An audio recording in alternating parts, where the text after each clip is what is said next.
Rereading your notes feels like studying. Highlighting this textbook right here feels like studying. Watching my revision videos and nodding along feels like studying. But here's the reality, almost none of that is actually studying. The gap between what feels like learning and what actually is learning is probably costing you more marks than any topic that you don't understand for the next test. Nobody ever explains this properly. So let's actually go through it together. There's an actual name for this in psychology. It's called the illusion of competence. When the feeling of understanding something gets completely disconnected from whether you can actually produce this under pressure with no notes in an exam condition. And rereading your notes is probably the worst offender of this. Because here's why. When you reread a page of notes, your brain recognizes the words. Recognition feels smooth, and smooth feels like understanding. But here's the thing, recognition and retrieving information are two completely different things. And the exam clearly prefers retrieving information over recognizing information. Maybe think about it like this. Recognizing a song when it's playing is easy. Almost everyone can do that. But imagine if you're put on the spot, if you're told to sing the song from memory, with no lyrics, with no music whatsoever, nothing at all.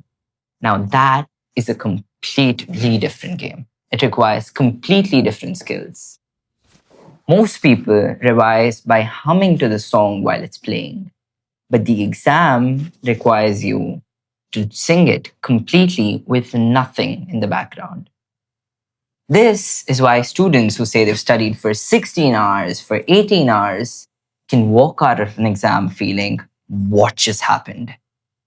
It's not because they're lazy, but it's because they've been training the wrong skill the entire time. So if rereading isn't actually studying, then what is? To answer this question, we need to look at a German psychologist from the 1880s, Hermann Ebenhaus. Ebenhaus discovered something that I truly believe can terrify every single one of us crammers. All of us crammers who cram for that exam the night before. He discovered that without any reinforcement, you can forget majority of the new information within just days, sometimes even hours. This is called the forgetting curve. And trust me, it is not a maybe, it is a guaranteed law, which means it actually works like this. So here's the part that actually matters, the part that's actually useful and not just depressing. Every single time that you retrieve the information before you fully forget it, the forgetting curve resets and it flattens out.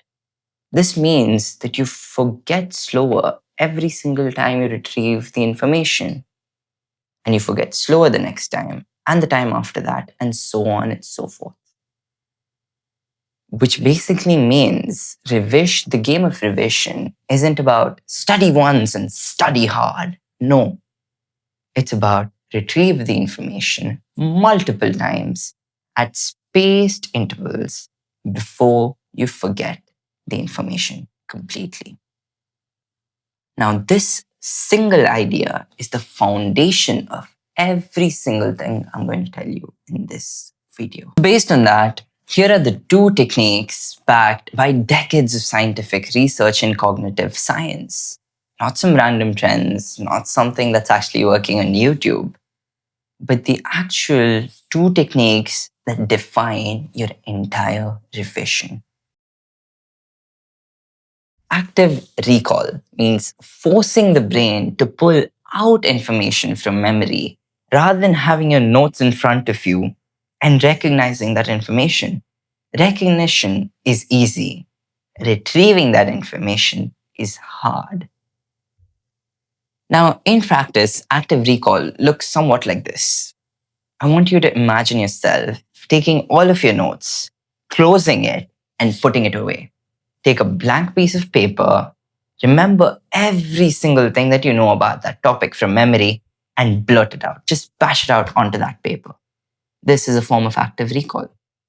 Maybe using flashcards properly is also a form of active recall. Just maybe try and answer the flashcard before you actually turn it out to check, rather than just like checking the flashcards for the fun of it, turning it around. No. Lastly, active recall could even be explaining a concept to an empty wall. Imagining that there are 3 to 4 students that are actually there, invisible students that you're teaching. All of these are forms of active recall, actively retrieving information. And trust me, all of these are way harder than sitting and rereading your notes. But that difficulty, it's not a bad sign. It's the entire point of this. Psychologists call this desirable difficulty. The struggle of retrieving information is the single mechanism that makes it easier for you to remember it when it actually matters. And if your entire revision feels easy, then trust me, you're actually not benefiting anything from it.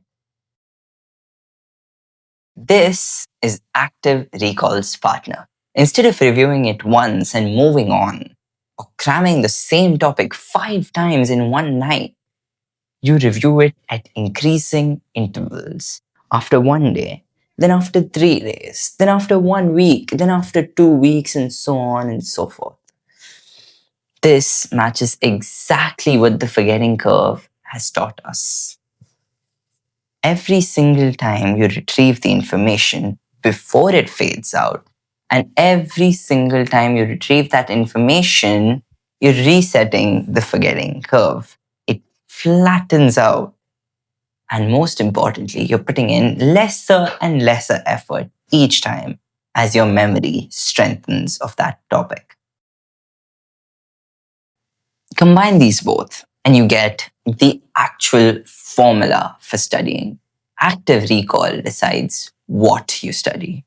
Spaced repetition decides when you study it. That's it. You merge them together, and that is the secret sauce behind every single revision video, every fancy app or system that you'll find. None of this requires any expensive apps or any complicated systems like you think. You can build this with flashcards, physical or digital, Notion, Anki, whatever you got access to. You can build it with a simple spreadsheet that tracks when you last reviewed each topic and reminds you when it's due again. The tool doesn't matter nearly as much as the principle.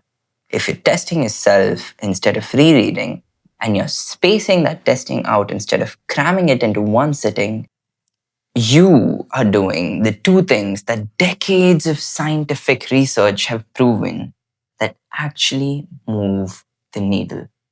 Everything else, those color-coded notes, the fancy stationery, the perfectly organized desk, all feel productive. But it's not nothing. But it's not something where the real gains live. The real gains, they live in the discomfort of trying to remember that information and failing over and over and over again, and still trying a couple days later. This is generally the single biggest shift I made in how I study. And it's not complicated. It's just not what most people do, because rereading feels productive, while active recall, it just feels uncomfortable. So no one likes doing it. If you want to see how I incorporated this into my system for living as a student, you might want to check out the next video. I'll see you next week.